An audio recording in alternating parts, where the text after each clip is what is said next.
Let's 3D print a Shinkansen bullet train. For the model, slice the model, and don't forget the support. and now turn on the printer. And Of course, save as G-code. what's the time? Print time. The print is going to take exactly 49 minutes. Bed heating. Extruder heating. Check out the filament coming out.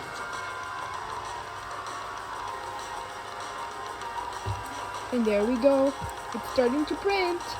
It prints out a line. And then it prints out your object. It's finally printing. The Shinkansen is almost finished. Okay, so it's almost finished and it's going to be ready In time.